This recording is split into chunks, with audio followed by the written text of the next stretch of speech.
আজকে আমি রান্না বান্না দেখাবো না, আজকে দেখাবো চুলের যত্নে আমি কিভাবে হেয়ার প্যাক তৈরি করি সেটাই। আশা করছি আপনাদের অনেক উপকারে আসবে। ওই সকাল 10:30টার মতো বাজে, প্রচণ্ড রোদ উঠেছে।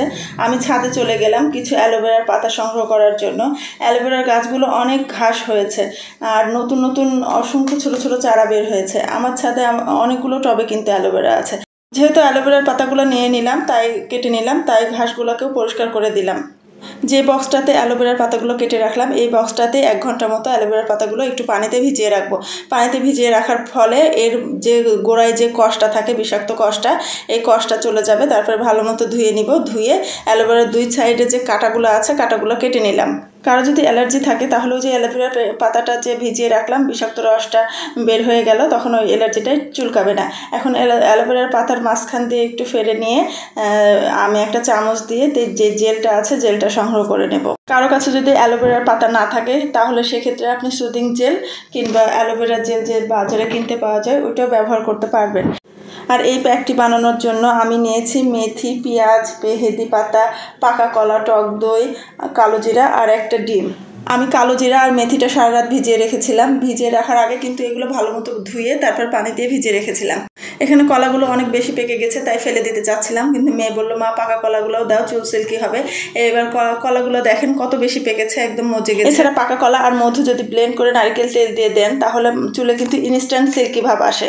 পাকা কলাগুলো ভালো করে খোসা থেকে ছাড়িয়ে নিলাম। দেখতেই পাচ্ছেন কতটা পেকে গেছে। এখন একে একে প্রত্যেকটা জিনিস আমি খুব মিহি করে পেস্ট করে নেব। মনে রাখবেন, মিহি করে পেস্ট করতে হবে, না হলে কিন্তু চুল ধোয়ার পর চুলে ছ্যাগড়া ছ্যাগড়া হয়ে থাকবে। পাকা কলা আর অ্যালোভেরার জেলটা একসাথে দিয়ে ব্লেন্ড করে নিলাম। এবার পেঁয়াজ আর কালো জিরাগুলো যেগুলো ভিজিয়ে রেখেছিলাম সেটা একসাথে ব্লেন্ড করে নেব। দেখেন কালো জিরাটা কতটা মিহি পেস্ট হয়েছে।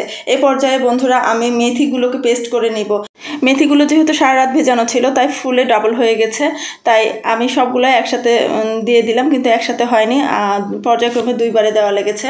তো সবগুলো মিহি পেস্ট করে নিয়ে সেই যে বড় বাটিটায় সবগুলো রাখছিলাম সব একসাথে রেখে দিলাম।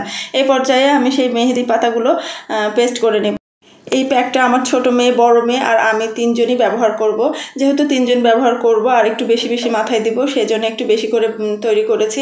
এছাড়া আমি একটুখানি সংরক্ষণ করেও রেখে দিব ডিপ ফ্রিজে, আবার পরবর্তীতে 2-1 দিন পরে যেন ব্যবহার করা যায়। সবগুলো উপকরণ একসাথে পেস্ট করা হয়ে গেলে আমি একটা ডিম আর সেই টক দইগুলা দিয়ে দিলাম। দিয়ে এখন ভালোভাবে মিশিয়ে নিব।